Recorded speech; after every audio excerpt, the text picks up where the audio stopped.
پیارے مدنی منوں، آج ہم آپ کو ایک دلچسپ کہانی سناتے ہیں جس کا نام ہے عقل مند پرندہ۔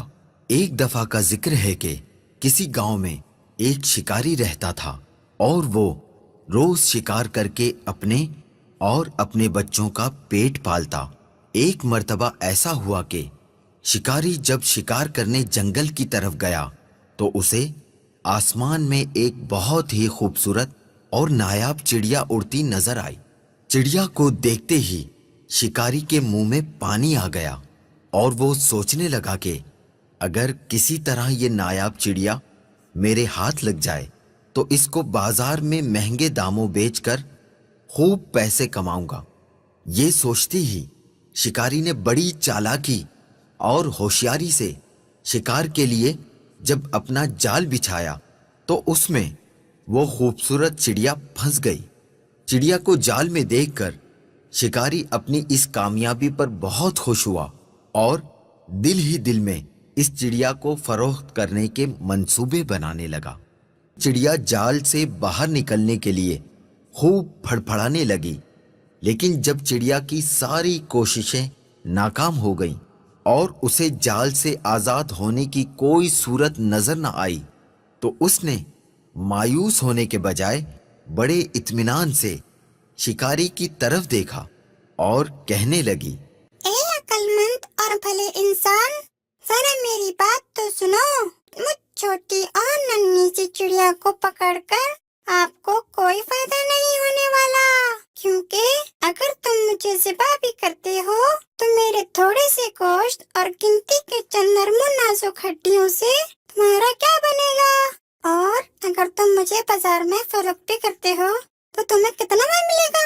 لیکن اگر تم میری بات مانو اور مجھے اس قید سے آزاد کر دو، میں تمہیں اس کے بدلے 3 ایسی قیمتی اور انمول نصیحتیں کروں گی جو ہمیشہ تمہارے کام آئیں گی۔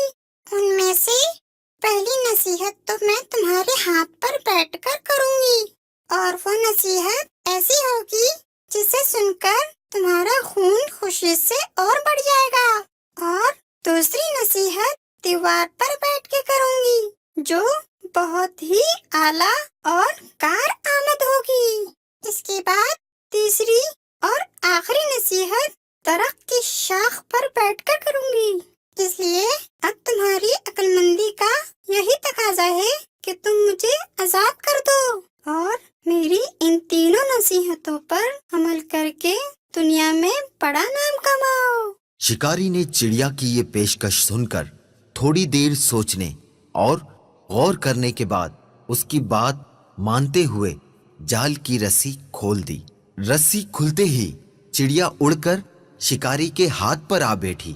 پہلی نصیحت کرتے ہوئے کہنے لگی، کسی بھی ناممکن بات پر کبھی یقین نہ کرنا، چاہے کوئی بھی کہے۔ یہ کہہ کر چڑیا اپنے وعدے کے مطابق پھر سے اڑی اور دیوار پر جا بیٹھی۔ وہیں سے دوسری نصیحت کرنے لگی، گزری ہوئی کسی بھی بات کا غم کبھی نہ کرنا۔ میرے اس چھوٹے سے وجود میں 10 درہم کا ایک ایسا قیمتی موتی ہے جس کی مثال پوری دنیا میں کہیں نہیں، اور اس مہنگے موتی کو پا کر تم اور تمہارے گھر والے خوب عیش و عشرت سے زندگی گزار سکتے تھے، مگر تمہاری قسمت پر افسوس، تم نے مجھے آزاد کر کے یہ بے مثال موتی اپنے ہاتھوں سے کھو دیا۔ اتنا سننا ہی تھا کہ شکاری زور زور سے اس طرح رونے اور چلانے لگا جیسے اس کا کوئی اپنا قریبی رشتہ دار مر گیا ہو۔ روتے روتے بار بار ٹھنڈی آہیں بھرتا اور کہتا، ہائے ہائے، میں تو لٹ گیا، برباد ہو گیا۔